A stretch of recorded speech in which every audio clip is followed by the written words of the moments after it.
Welcome, welcome, everybody. This is Jim Gonsalam hosting Keep Punching University. What is that? Well, Kerry and Mickey Daigle, 35 years ago, decided to sponsor a call. We've now transitioned to using technology with Zoom. We're very happy to have all of you on. What's the purpose of Keep Punching? It's a platform to help all of us as partners develop personally and to develop our business. Tonight, we're very fortunate to have Mr. Kerry Daigle. He and Mickey were voted as founders of our company in 2012. Kerry's going to share what he's an expert at, and I say that with a lot of confidence. He's really created a lot in his life, one of which he's very proud of is a book called Dreams, Fairy Tales, and Miracles. If you haven't read this book, it's a tremendous read on Kerry's upbringing by his grandparents. I'll read you the subtitle. It says, "Things I Learned About Success from Mama and Papa Daigle that you won't learn at Harvard and Yale." And those of you that know Kerry know he's a master mentor. He's a mental fitness coach. He's a very much in-demand speaker around the world. We're very fortunate to have him with us tonight. He was in the first class at the University of Chicago in network marketing. He studied the industry. He's here to share some thoughts with us tonight. And I'm very happy that he's with us because he spent 8 years, 2 different terms, with an organization that was membered by 2,000 plus network marketing companies across the world. That is such a strong distribution system that is now the Direct Selling Association because all those companies went into that association. That says a lot about the distribution system of network marketing. We're very happy to have Kerry on to share some thoughts. And Kerry, welcome to our Zoom. Well, Jimmy, I really appreciate the introduction. That was kind of cool. I can't wait to listen to Kerry. Thank you for doing that. That's awesome. Some people don't know about that, so I thought I'd share that. Kerry, let's start off with this question. What's your story? Well, my story is, I guess, 1989. Mickey and I got married in 89.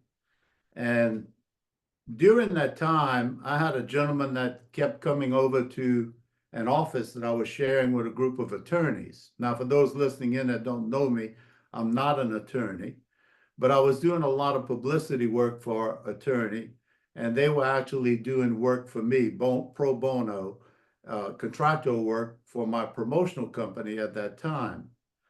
And this gentleman kept coming every day to tell me about a company called NSA, which was originally Juice Plus. And I just did not show an interest, none whatsoever. And he never quit coming, Jimmy. He came every day for 6 weeks, just nonstop. I mean, there's many days that I would even hide from him in a restroom and then tell the paralegals there, be sure and tell them I'm not in, although my car was parked in the front. And I'm sure many of you can relate to that. Many of you have hidden from other people at different times in your life. And I was hiding from this gentleman for a long time. But he never quit coming. He was very persistent. So I had a great idea, Jim. My idea was that I was going to send him over to meet my newlywed wife. And if he could convince her to take a look at what he was preparing to show me, that I would join her and help her with this part-time venture. Needless to say, I thought I did the right thing because I sent him at a time when she was having a birthday party with a lot of kids in the home, laying on the floor, just having fun. But it was going to be the opportune time for her to send him home and say, look, I'm not interested. I don't have time for this. As you can see, I'm a very busy person. I'm busy taking care of these kids. I've got a full-time job. I was looking for just her giving some kind of excuse as to why not to take a look. And my deal was that if she wasn't interested, would you promise me that you would let me go, leave me alone? Just come visit me as a friend, drink some coffee, get some water. Let's be friends and continue to be friends. Well, Jimmy, that night, Mickey signed up. I got home that night. Her eyes were as big as saucers under a coffee cup. And when I walked in, all I know is that within 15 minutes, she was pulling out a paper application at that time. We didn't have the internet. And she put it out on the table and just smiled and looked right at me and said, sign this. You're going to be my first distributor. And we called them distributors in those days. Today, we call them partners, of course. And so without any hesitation, I thought, well, we've been married a month. I want to make sure this marriage works out okay and we friendly with each other. We don't have a lot of altercations. What do? I signed the app. And the rest is history. I became Mickey's first distributor and started learning a little bit about what this was all about. I never heard of network marketing. Didn't know what it was. Jimmy, actually, I had never heard of Amway. So I knew nothing about network marketing. Too busy running my promotional company, which was fairly successful. It was fun. I was promoting shows on national TV, HBO, Showtime, ESPN, all the major networks, CBS, ABC, NBC, and having a lot of fun doing it. It was what I knew. I grew up in it. And I've been involved in that industry for 50 years. So I enjoyed what I was doing. I really loved it a whole lot. So I guess the moral of this story is don't be so busy being busy and not listening when someone's coming to visit you to offer you some information that could literally change your life, which this did. So I'm just so happy that Mickey ended up paying attention. I'm happy that she asked me to be her first distributor. And the rest is history. Here we are. You're on mute, Jimmy. Talk about the trip to Memphis that you guys took. And I know since that, when you do something, you dive in. So I want to ask you, what is your definition of network marketing? Well, I heard you mentioning it earlier. We hear people all over the world call it an industry. For those of you that are listening in, I want you to listen carefully. It's not an industry. It's a distribution system. It's a system. It's a way to distribute a product across the world in a way that a lot of people can benefit. And the way the system works, that's another story in its own. That's another training, which I'll be happy to do at a later date. But it's a distribution system. The direct sales companies, Jimmy, that promote this as an industry generally don't have a really bona fide product. You see, our product line, the Juice Plus product line, is nothing more than fruits, vegetables, and berries that are made in a powder. We're in the whole food industry. That's the industry we're in. Network marketing happens to be the way that we distribute the product. That's what's important to understand. Companies that utilize network marketing and sell it as an industry generally don't have anything to sell except a product that might be short-lived because they have to come up with a new product every year or 2 years because they don't have anything that's long-lasting. We've been fortunate. We've got a product today that has over 40 double-blind, placebo-controlled studies published in gold standard medical journals, naming Juice Plus by name with results, not studies that were done on individualized ingredients. These studies were done on the product itself. And the product is also NSF certified, which you can learn a lot more from the person that introduced you to Juice Plus. So it's really just a keyboard business selling products on a subscription basis. If you can remember that when people ask you, what do you do and how do you market your product? It's works on a keyboard, and we work on a subscription-based program. It's very simple. So if you can deliver that message, people will understand what you're doing way better than if you say it's network marketing, because many people, as myself, don't know what network marketing really is. So again, a distribution system, using a keyboard to build your business through a subscription-based product. It's that simple. What makes network marketing so special, Kerry, in your study? Well, number one, I guess residual income, passive income, portfolio income, those are the magic words. Or reliable income, as our CEO, Travis Garza, says. He likes to call it reliable income. Kind of reminds me of the insurance industry. If any of you are familiar with people in the insurance industry, they have the ability to sell a product one time. And there's a payment that's made on the product either monthly or annually or every 6 months. Everyone's a little different on how they pay their insurance policies, but then especially life insurance and similar products. They sell it one time, and we generally want to hang on to that product for life, don't we? Because it just becomes more valuable over time. But what happens is that once that product was sold by the agent, the insurance agent, that insurance agent was paid residuals, or as Travis says, reliable income continuously, because they were continually paying for that policy, whether it's monthly, every 6 months, every year. And every time they paid, there was a commission that was paid out. So this reminded me of the insurance industry.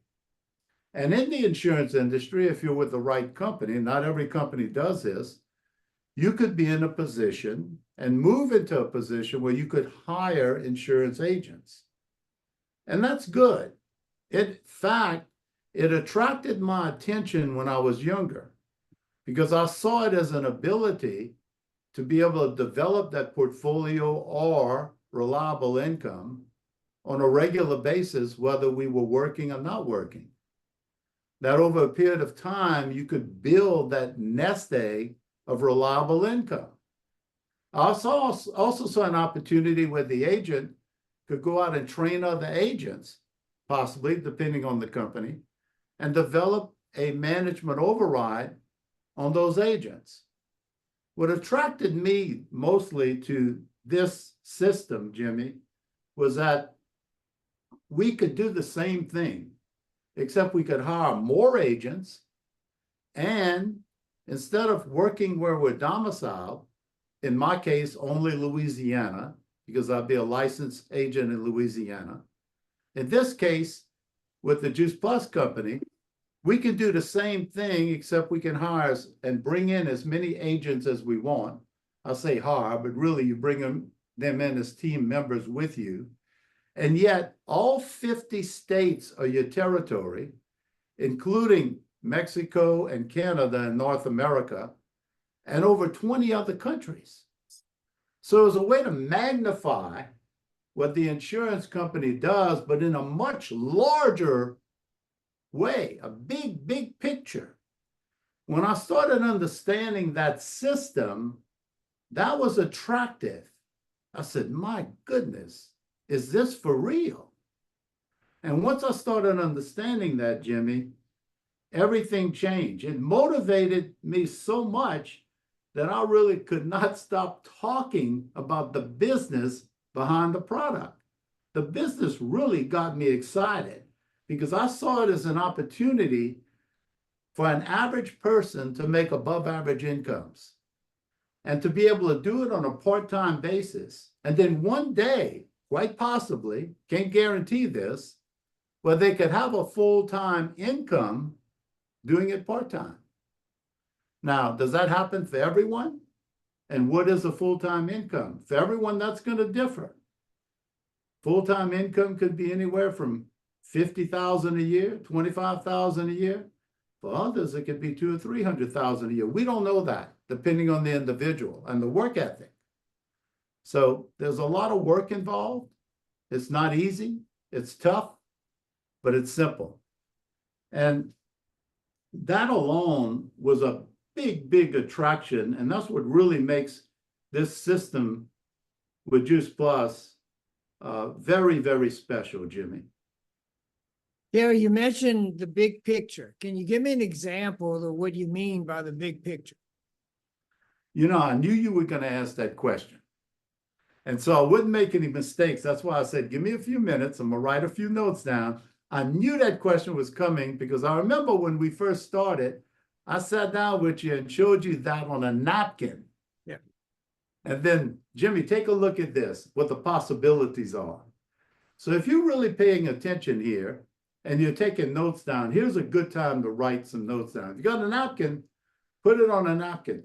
We actually started in 1989. We put together something called a napkin presentation, where you're going to learn what that napkin presentation was for us to develop many national marketing directors throughout the world. First of all, let's take a look at you showing someone how to make $500 a month. We're going to keep that real simple. So you're going to teach someone how to make $500 a month. There's different ways to do that. It can be through retail. It can be a combination of recruiting and retail.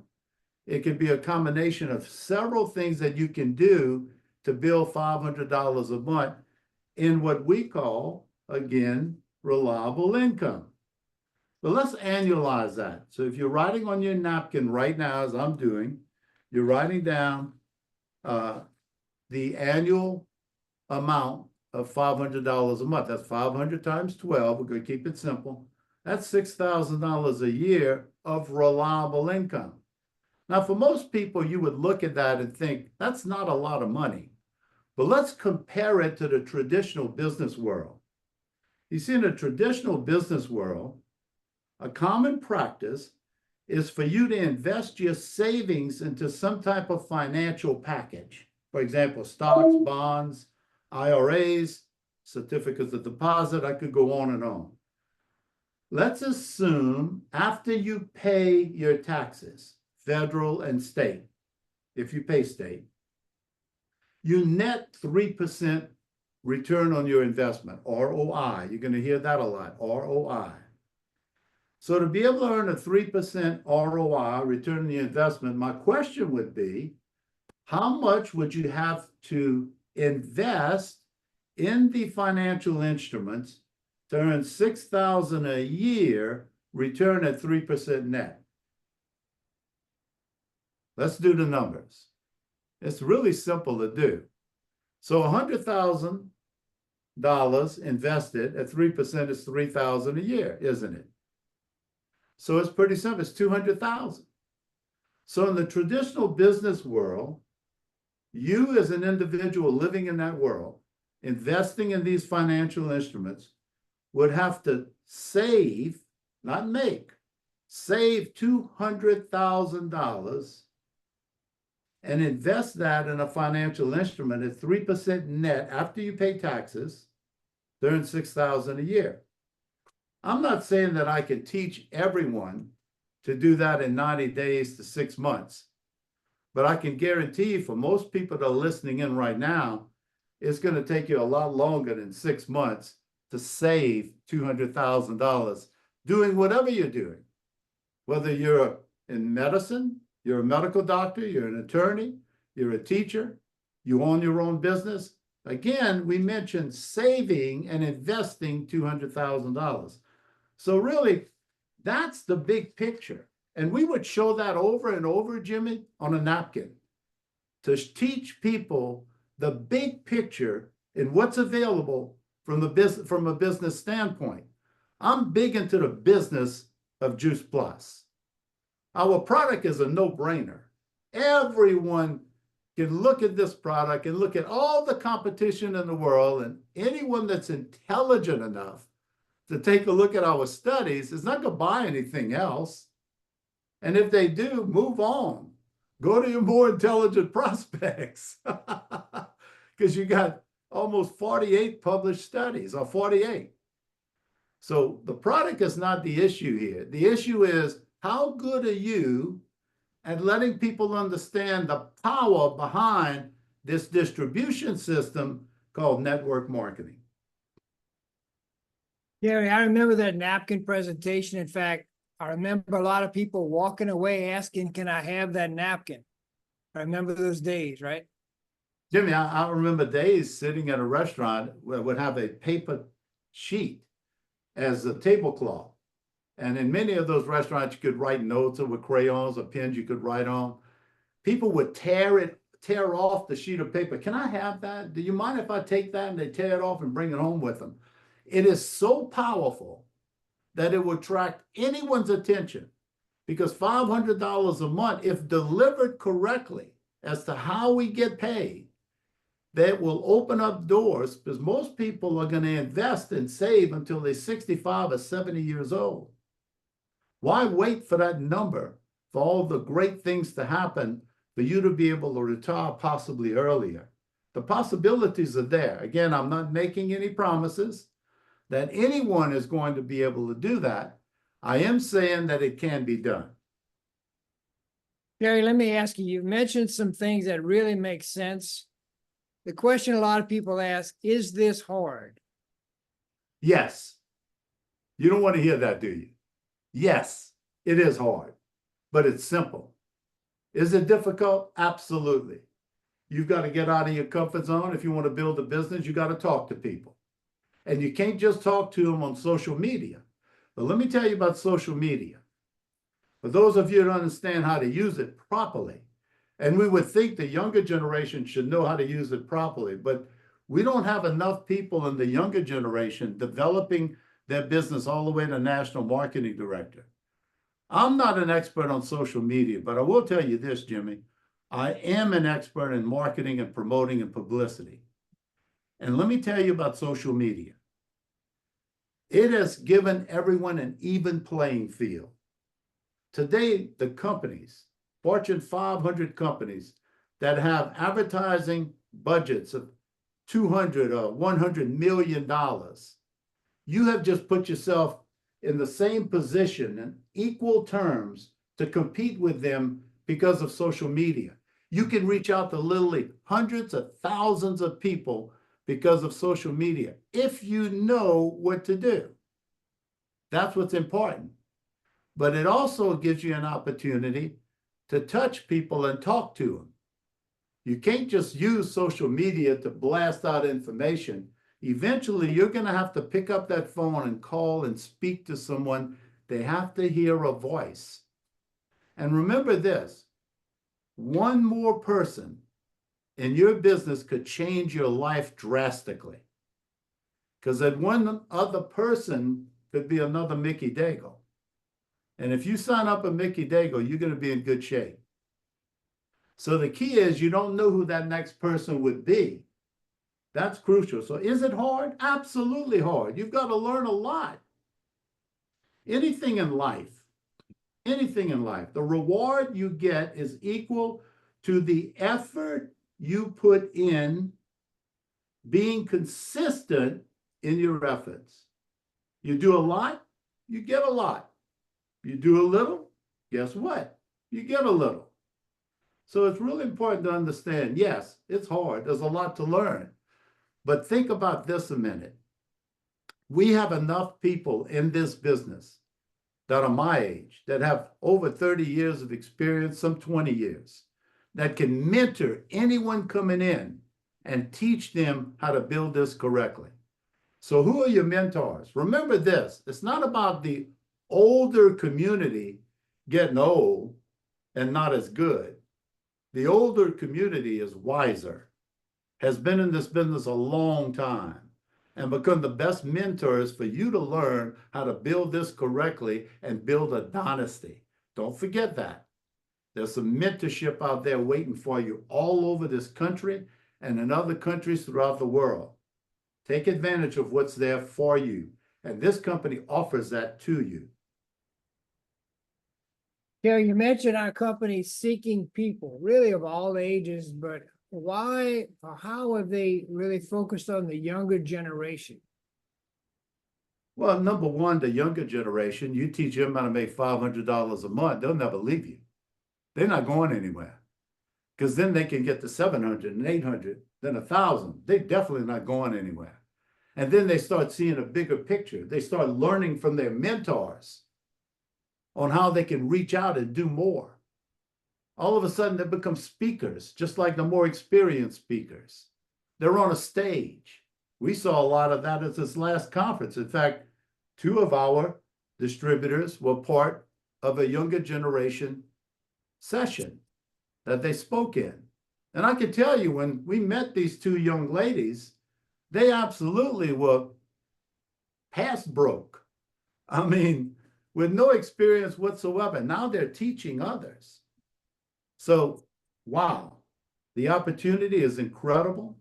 The younger generation is good, but do not rule out every age group. Because with every age group comes a certain amount of wisdom and a certain amount of skill.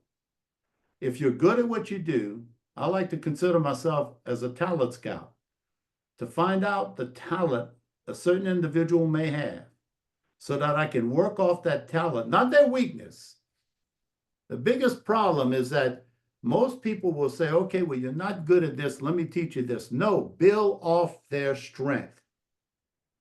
If I'm in the boxing business, which I have been for 50 years, and I got a guy that's got the most beautiful left jab in the world, and you can't touch him, he can't hit you, nothing. You just keeping him at bay. Boom, you piling up points through the whole round. Move, you're moving, pop, pop, pop, and you're winning.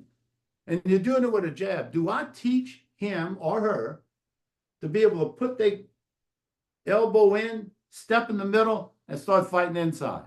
That's not their gift. If their gift is the jab, we work off the jab. If their gift is on the inside, we work on the inside and how to benefit and how to win. Same here. What is the prospect's gift? When you're going to learn to do that, you have to be a talent scout to be great in this business. And you have to study it. If you come into my office, you're going to find 500 books, about 150, and Mickey can tell you that, all on direct sales and network marketing.